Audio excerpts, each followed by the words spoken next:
José Nussi, Emílio Ribas, Brooksfield, que é o que nós estamos estudando.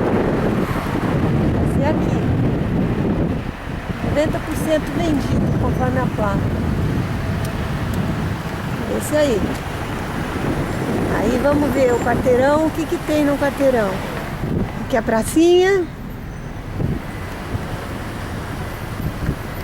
Quarteirão, uma obra do GNO.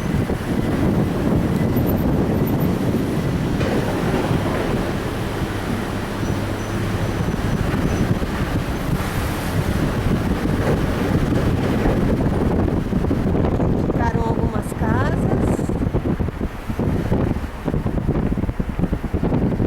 Então nós vamos ver o que é congestionamento. Hoje é dia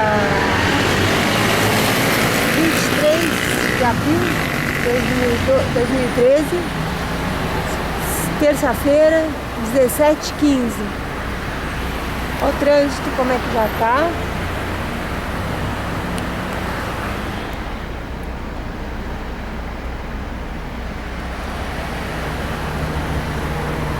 Como é que vai ficar. E a quadra é essa aqui.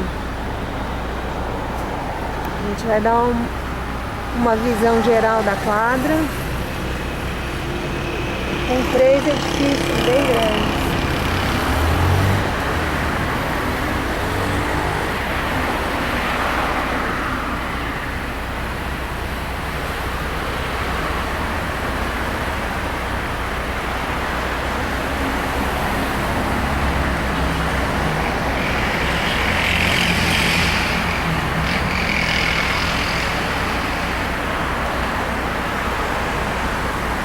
Norte Sul com Gustavo Ambrucci, ao ponto que nós estamos. Agora nós vamos entrar na Norte Sul, pegar o outro lado do prédio.